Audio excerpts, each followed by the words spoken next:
بے شک صفا اور مروہ من شعائر اللہ یہ اللہ کی نشانیوں میں سے ہیں. فمن حج البیت پس جو آدمی بیت اللہ کا حج کرے اوی اعتمرا یا عمرہ کرے فلا جناح علیہ ان یطوف بہما تو اس پر کوئی حرج نہیں ہے کہ وہ ان دونوں کا طواف کرے یعنی ان دونوں کی سعی کرے. ومن تطوع خیرا اور جس شخص نے خوشی سے یہ کام کیا فإن اللہ شاکر علیم تو بے شک اللہ تعالی قدردان ہے اور سب کچھ جاننے والے ہیں. ان الذین یکتمون ما انزلنا من البینات بے شک وہ لوگ جو چھپاتے ہیں اس چیز کو جس کو ہم نے نازل کیا من البینات واضح باتوں میں سے والہدا اور ہدایت کے ساتھ من بعد ما بیناہ للناس بعد اس کے کہ لوگوں کے لیے بعد اس کے کہ ہم نے اسے لوگوں کے لیے کتاب میں بیان کر دیا تھا. بیناہ ہم نے بیان کر دیا تھا للناسی لوگوں کے لیے فی الکتاب کتاب کے اندر. اولئک یلعنہم اللہ یعنی جو کتاب میں نازل کردہ آیات اور احکام کو چھپا لیتے ہیں تو اللہ نے فرمایا یہی وہ لوگ ہیں یلعنہم اللہ جن پر اللہ کی لعنت ہے ویلعنہم اللاعنون اور لعنت کرنے والوں کی لعنت ہے. الا الذین تابوا مگر وہ لوگ جو توبہ کر لیتے ہیں وَأَصْلَحُوا اور اپنی اصلاح کر لیتے ہیں وَبَيَّنُوا اور چھپائی ہوئی باتوں کو بیان کر دیتے ہیں فَأُولَئِكَ أَتُوبُ عَلَيْهِمْ یہی وہ لوگ ہیں جن کی طرف میں رجوع کرتا ہوں میں توجہ کرتا ہوں. وَأَنَا التَّوَّابُ الرَّحِيمُ اور میں توبہ قبول کرنے والا اور رحم کرنے والا ہوں. ان الذین کفروا بے شک وہ لوگ جنہوں نے کفر کیا وماتوا وہم کفار اور وہ اسی کفر کی حالت میں مر گئے اولئک علیہم لعنت اللہ یہی وہ لوگ ہیں جن پر اللہ کی لعنت برستی ہے والملائکہ اور فرشتوں کی لعنت برستی ہے والناس اجمعین اور پوری انسانیت کی لعنت برستی ہے. خالدین فیہا جس کے اندر یہ ہمیشہ کے لیے رہیں گے لا یخفف عنہم العذاب اور ان پر سے عذاب میں تخفیف نہیں کی جائے گی عذاب ہلکا نہیں کیا جائے گا. ولا ہم ینظرون اور نہ ہی ان کو مہلت دی جائے گی. وَإِلَٰهُكُمْ إِلَٰهٌ وَاحِدٌ اور تمہارا الہ تمہارا معبود برحق وہ ایک ہی معبود ہے وہ ایک ہی الہ ہے. لا الہ الا ہو اور اس کے علاوہ کوئی بھی معبود ہے کوئی معبود نہیں ہے. الرحمن جو بہت بڑا مہربان الرحیم نہایت رحم کرنے والا ہے. معزز سامعین گزشتہ آیات طیبات کے اندر ہم نے اللہ تعالیٰ کے تہذیب اخلاق کے بیان کردہ 4 اصول پڑھے ہیں. 5واں اصول آج کی پہلی آیت مبارکہ میں آ رہا ہے اور یہ تہذیب اخلاق کے جو اصول ہمارے سامنے آ چکے ہیں وہ کیا تھے؟ صبر، ذکر، شکر، دعا اور شعائر اللہ کی تعظیم. ٹھیک ہے جی. تو ذکر کے بارے میں بھی ہم نے فضیلت اور اس کی ضرورت کو پڑھ لیا ہے اور صبر کے فضائل بھی ہمارے سامنے آ چکے ہیں. شکر کی باتیں بھی ہمارے سامنے گزر چکی ہیں. دعا کی اہمیت بھی ہم پڑھ چکے ہیں. تو آج کی آیات مبارکہ میں 5ویں چیز جس کو اپنائے بغیر انسان مہذب نہیں بن سکتا جس کو اختیار کیے بغیر انسان تہذیب اختیار نہیں کر سکتا تو معزز سامعین وہ کیا ہے؟ شعائر اللہ کی تعظیم. یہ شعائر اللہ کیا ہے؟ سب سے پہلے تو اس کو سمجھیے کہ شعائر یہ نشانیوں کو کہا جاتا ہے. شعائر اللہ یعنی اللہ کی نشانیاں. اللہ کی نشانیاں. اللہ تعالیٰ نے دنیا کے اندر بہت سی ایسی چیزیں بنا رکھی ہیں جن کو اللہ نے اپنی عظمت اور اپنی بزرگی کا نشان قرار دے دیا ہے اور یہ بہت ساری چیزیں ہیں. اور قرآن پتہ کیا کہتا ہے؟ قرآن کہتا ہے لا تحلوا شعائر اللہ اللہ کی نشانیوں کی بے حرمتی کرنے کی کسی کو اجازت نہیں ہے.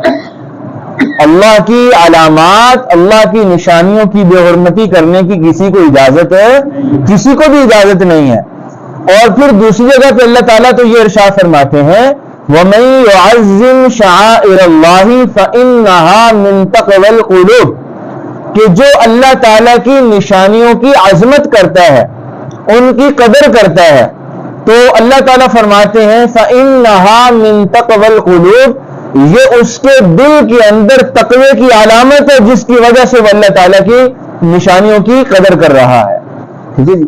تو گویا کہ تقوی کا ایک نشان، تقوی کی ایک علامت اور نشانی یہ بھی ہے کہ انسان اللہ کی نشانیوں کی تعظیم کرتا ہے.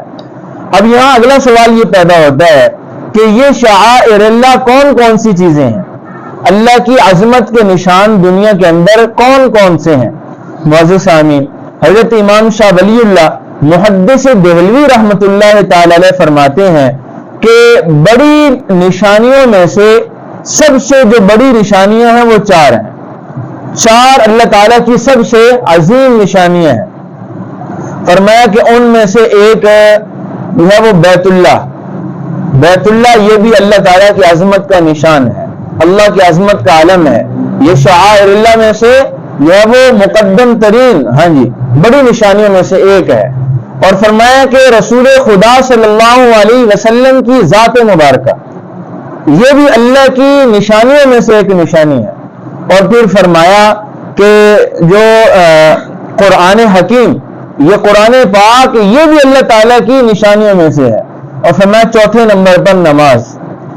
یہ 4 چیزیں اللہ تعالیٰ کی بڑی بڑی نشانیوں میں سے جو ہے وہ یہ 4 چیزیں ہیں. اس کے علاوہ اور بھی بہت سی چیزیں ہیں جو اللہ کی نشانیوں میں سے ہے. مساجد ساری کی ساری وہ جہاں کہیں بھی ہوں، جس مسلک کی بھی ہوں، یہ بھی اللہ تعالیٰ کی نشانیوں میں سے ہیں. اسی طرح اذان یہ بھی اللہ کی نشانیوں میں سے ہے. تکبیر، نماز، جماعت اور صفا مروہ کا ذکر تو یہاں پہ آ گیا. ان الصفا والمروہ من شعائر اللہ کہ بے شک صفا اور مروہ یہ بھی اللہ تعالیٰ کی نشانیوں میں سے ہے.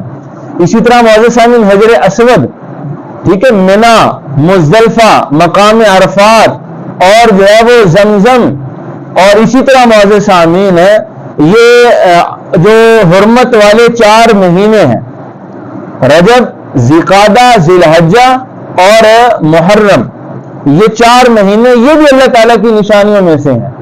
تو یہ اور اسی طرح رمضان المبارک، جمعے کا دن اور عیدین، یہ سب جو ہیں یہ شعائر اللہ میں سے ہیں. ان سب کی تعظیم کرنا یہ ہر ایک مسلمان پر واجب ہے، ضروری ہے. اور ان کی تعظیم اللہ فرماتے ہیں وہی کرتا ہے جس کے دل کے اندر اللہ کا خوف ہے، جس کے دل کے اندر تقوی ہے. اور جو اللہ تعالیٰ سے ڈرتا نہیں ہے، جس کے اندر تقوی نہیں ہے، تو وہ پھر اسے ان چیزوں سے کوئی سروکار نہیں ہوتا. ٹھیک ہے نا جی.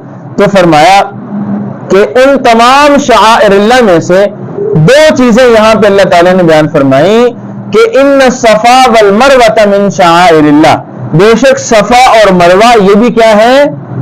اللہ کی نشانیوں میں سے ہیں.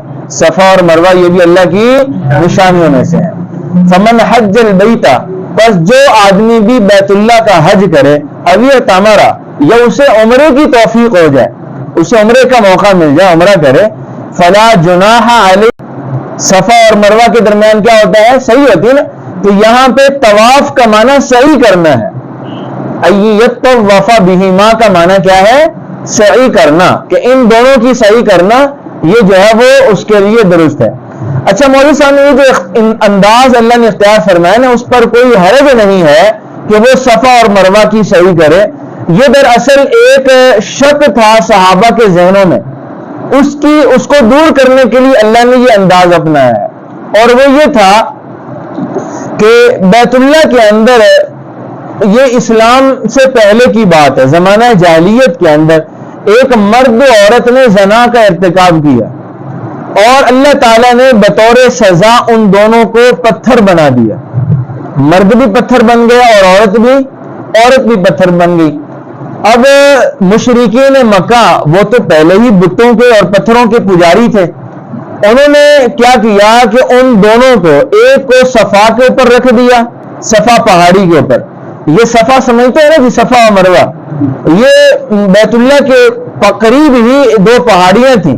اور آپ نے سنا ہوگا کہ رسول اللہ صلی اللہ علیہ وسلم نے پہلی دفعہ جب مشرکین مکہ کے سامنے اسلام کی دعوت پہنچائی تو اسی صفا پہاڑی کے اوپر چڑھ کر رسول اللہ صلی اللہ علیہ وسلم نے یہ نعرہ بلند فرمایا تھا، قولوا لا الہ الا اللہ تفلحون، لوگوں لا الہ الا اللہ پڑھ لو کامیاب ہو جاؤ گے. یہ وہی صفا پہاڑی ہے.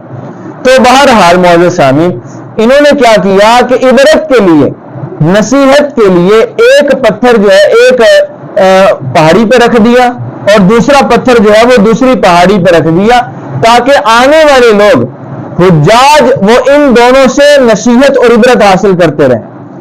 لیکن چونکہ شرک کا دورہ تھا اور بت پرستی عام تھی، تو ظلمت اور جو ہے وہ ظلم یہ ہوا کہ انہوں نے ان دونوں کی پوجا پاٹ شروع کر دی. جن کو اللہ نے عبرت کے لیے پتھر کا بنا دیا تھا بطور سزا، تو لوگوں نے کیا کر دیا، انہی کی عبادت شروع کر دی، انہی کی پوجا پاٹ شروع کر دی. اب معزز سامعین، جب اللہ تعالیٰ نے حج کا حکم نازل فرمایا، عمرے کا حکم نازل فرمایا، تو صحابہ کے دل میں ایک سوال پیدا ہوا کہ صفا مروہ کی سعی، ان کا چکر یہ لگانا چاہیے یا نہیں لگانا چاہیے؟ اس لیے کہ ان کے ذہنوں میں یہی تھا کہ وہ تو بت تھے، اس لیے جو ہے وہ مشرکین مکہ ان کا طواف کیا کرتے تھے، سعی کیا کرتے تھے. اب ہمارے لیے کیا حکم ہے؟ ہمارا دین، ہمارا اسلام ہمیں کیا حکم دیتا ہے؟ تو اللہ تعالیٰ نے یہاں پر ارشاد فرما دیا کہ وہ جو بت تھے ان کا بت رکھنا اور پھر ان بتوں کی عبادت کرنا یہ غلط تھا. باقی صفا اور مروہ یہ دونوں پہاڑیاں اللہ کی نشانیوں میں سے ہیں، تو ان کی سعی اسی طرح کی جائے گی جس طرح اماں ہاجرہ سلام اللہ علیہا نے کی تھے. بات سمجھے نا جی؟ تو ان کی سنت کو ہمیشہ زندہ رکھا جائے گا. تو فرمایا فمن حج البیت، پس جو آدمی بیت اللہ کا حج کرے، ابھی اعتمرہ یا عمرہ کرے، فلا جناح علیہ ان یطوف بہما، تو ان پر کوئی حرج نہیں ہے کہ وہ صفا اور مروہ ان دونوں پہاڑیوں کی کیا کرے، سعی کرے. ٹھیک ہے. اب تو بہرحال وہ منظر سارا تبدیل ہو چکا ہے، اب تو جغرافیہ ہی بدل چکا ہے. تو انہوں نے پہاڑیوں کو کاٹ دیا اور تھوڑی سی جو ہے وہ ان کی اونچائی ڈھلوان وغیرہ چھوڑی ہے بطور علم اور نشان کے، اور یہ ساری جو جگہ ہے صفا سے لے کر مروہ تک اس کو چھت دیا ہے. ٹھیک ہے. اور اوپر جو ہے وہ سایہ ہے، وہ عمارت کے اندر ہی جو ہے وہ لوگ سعی کر رہے ہوتے ہیں. تو بہرحال دیکھیے اللہ تعالیٰ فرماتے ہیں ومن تطوع خیرا، اور جو خوشی کے ساتھ یہ نیکی کا کام کرے گا، فإن اللہ شاکر، تو بے شک اللہ تعالیٰ لوگوں کے اعمال کے بڑے قدردان ہیں. اللہ کسی کے عمل کو ضائع نہیں کرتے.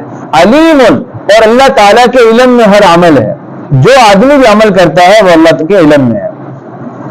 ان الذین یکتمون ما انزلنا من البینات، بے شک وہ لوگ جو چھپاتے ہیں اس چیز کو جس کو ہم نے واضح طور پر اور والہدا، ہدایت کے طور پہ نازل کر دیا، من بعد ما بیناہ للناس فی الکتاب، بعد اس کے کہ ہم نے اس کو لوگوں کے لیے کتاب کے اندر بیان بھی کر دیا ہے. مولانا سامعین، یہاں پہ کتمان حق کا حکم بیان ہو رہا ہے کہ ایک حکم اللہ تعالیٰ کوئی کتاب کے اندر بیان فرما دے اور پھر اس کتاب کا علم رکھنے والے اس حکم کو سمجھ بھی جائیں، اور جب ضرورت اور موقع آئے تو پھر اس حکم کو عام کرنے کی بجائے، لوگوں کے سامنے بیان کرنے کی بجائے اس کو چھپا لیں.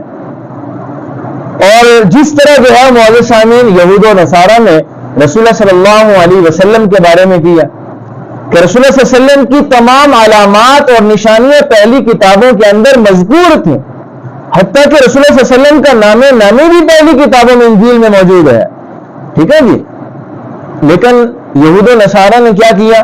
رسول اللہ صلی اللہ علیہ وسلم کی بیان کردہ اپنی کتابوں کے اندر تمام علامات کو چھپا لیا اور ان کو پھر جو ہے وہ بدل دیا. اور اسی طرح جو ہے وہ اس کے علاوہ جتنی علامات تھیں، ابھی ہم نے پیچھے تحویل قبلہ کے احکام پڑھے، یہ ابھی جو ہم نے پڑھے ہیں، تو تحویل قبلہ کے احکام ان کو بھی اللہ نے پہلی کتابوں میں بیان کیا ہوا تھا. اور ان کو بتایا ہوا تھا کہ آخری پیغمبر کا جو قبلہ ہوگا یہ وہی ہوگا جو سیدنا ابراہیم علیہ السلام کا قبلہ تھا. اور انہوں نے کیا کیا کہ جب اللہ نے تحویل قبلہ کا حکم نازل فرمایا تو بجائے اس کے کہ یہ علامت جب پوری ہوتی تو صداقت اور حقانیت جو ہے وہ ان کے دلوں میں بیٹھ جاتی، لیکن انہوں نے اسی پر اعتراض شروع کر دیے. ٹھیک ہے نا جی. تو بہرحال معزز سامعین، اللہ تعالیٰ یہاں پہ ارشاد فرما رہے ہیں کہ جو لوگ اللہ کے بیان کردہ احکام کو، واضح نشانیوں اور بیانات کو چھپا لیتے ہیں تو ایسے لوگوں پر اللہ کی لعنت برستی ہے. اولئک یلعنہم اللہ، اللہ کی بھی لعنت برستی ہے. ویلعنہم اللائنون، اور جتنے بھی لعنت کرنے والے ہیں یہ ان کے حقدار بن جاتے ہیں، ان سب کی بھی لعنت ان پر پڑتی ہے. ٹھیک ہے جی. اور فرمایا الا الذین تابوا، مگر وہ لوگ جو توبہ کر لیتے ہیں، مگر جو لوگ توبہ کر لیتے ہیں، واصلحوا، اور اپنی اصلاح کر لیتے ہیں، وبینوا، اور چھپائی ہوئی باتوں کو پھر بیان کر دیتے ہیں. ٹھیک ہے. فاولئک اتوب علیہم، یہی وہ لوگ ہیں جن کی طرف اللہ تعالی مہربانی فرماتے ہیں، ان کی توبہ کو قبول فرما لیتے ہیں، ان کی جو ہے وہ معافی کو قبول فرما لیتے ہیں. اچھا، اس لفظ بینوا سے ایک بات اور بھی واضح ہو جاتی ہے کہ وہ سستی اور غفلت جس کی وجہ سے انسان کے کوئی اعمال رہ جائیں تو توبہ کے ساتھ صرف وہ اعمال معاف نہیں ہوں گے بلکہ ان کی قضا ضروری ہوگی. مثال کے طور پہ اگر کسی کی نمازیں رہ گئی ہیں، اب اللہ نے اس کو جو ہے وہ ہدایت عطا فرما دی، اب یہ اللہ کے سامنے توبہ و استغفار کرتا ہے کہ آئندہ میں نماز نہیں چھوڑوں گا. اب ایسا نہیں کہ صرف استغفار اور توبہ سے پچھلی ساری معاف ہوگی، نہیں، اب جو رہی ہیں ان کی قضا بھی کرنی پڑے. ٹھیک ہے. اب دیکھیں اللہ نے یہاں پہ کیا فرمایا کہ جو توبہ کر لیں اور اپنی اصلاح کر لیں، اپنے آپ کو درست کر لیں. یہاں تک بات ختم نہیں کی، اللہ نے یہ نہیں کہا کہ اللہ ان کو معاف فرما دے، بلکہ فرمایا وبینوا، اور جن باتوں کو انہوں نے پہلے چھپایا تھا اب ان کو بیان بھی کریں. یعنی جو اعمال انہوں نے چھوڑ دیے تھے اب ان کو کیا کریں، ان کو پورا بھی کریں، ان کی قضا بھی کریں. ٹھیک ہے جی. حقوق اللہ میں سے اگر کوئی چیزیں رہتی ہیں، زکوٰۃ ہم پر فرض تھی ہم نہیں دیتے رہے، اب وہ جتنی جو ہے وہ زکوٰۃ ہم نے نہیں دی حساب کتاب کر کے بطور قضا اس کو دینا ضروری ہوگا. جتنی نمازیں رہی ہیں تو ان کی قضا ادا کرنا کیا ہوگا، ضروری ہوگا.